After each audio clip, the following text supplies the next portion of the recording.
Okay, in a nutshell, I'm going to wrap up the history of this. Because people have been asking, how did this mess all start? Let me tell you in a nutshell.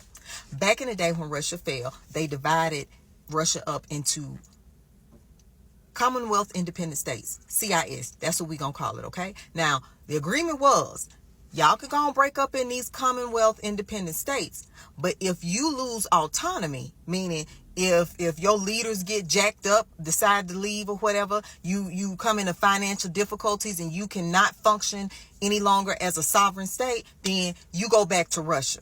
You're not independent anymore. You are now back property of Russia. All right, cool. Ukraine was one of those, but there was another little region that's right by Ukraine called Crimea, okay?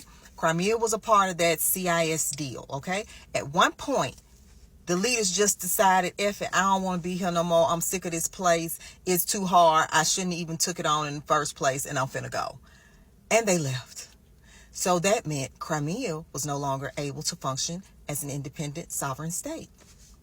Well, guess what happens? It's supposed to go back to Russia. Well, Zelensky was like, hold on. It's kind of a part of Ukraine. Well, technically, my boy, yes, it is. Because geographically, yeah. But if we're going to go by the rules, it now belongs to Russia again. Zelensky, instead of just taking the L, which really wasn't the L because it really did belong to Russia.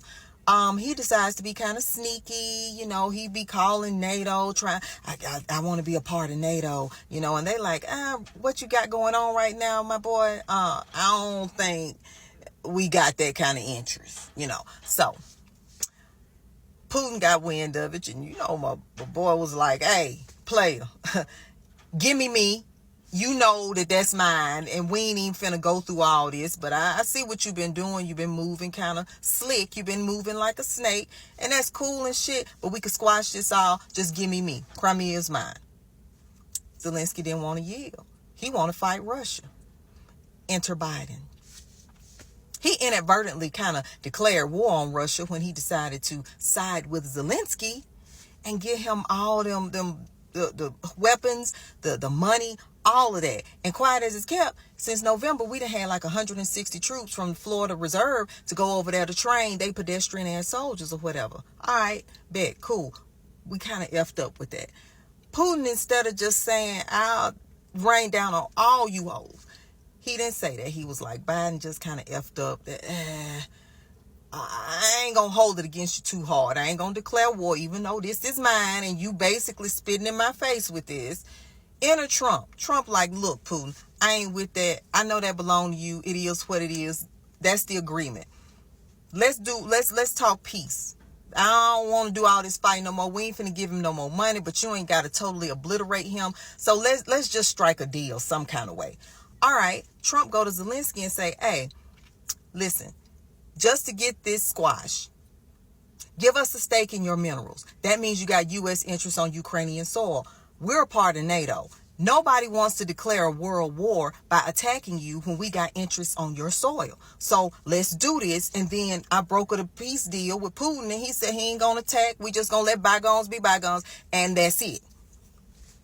Do you know that about 3 weeks ago they had already negotiated this deal? Now, why Zelensky decided to come over here and invite the media in like he was finna big boy Trump and Vance, I don't know, but that was not a good move, and a lot of Ukrainians are not happy with that move. We're gonna see where it goes, because with Europe trying to invest interests in them, that's really not a good thing. And I know y'all saying Trump shouldn't side with Putin. Putin's a dictator. Really, Putin be minding his business. He just like, I want what's to do me, and that's it. He might not be a good guy. I don't know. I never met the guy. I don't know. But I tell you what, when it comes to siding with people and making alliances, Trump does play chess, not checkers. So he would rather deal with Russia, because if Russia gets involved, Russia fuck with China and them heavy. BRICS, don't forget. Did y'all forget they was a part of BRICS? Brazil, Russia, India, China, South Africa. And do know that if China gets involved and all of that, don't you think South Korea and North Korea come in? And look, Trump is just like, we don't want no smoke. You definitely don't want no smoke. If I side with Russia and China and all of them, that's soldiers against farmers. we'll obliterate you. Let's just have peace, though. Can we do that? And that's it in a nutshell.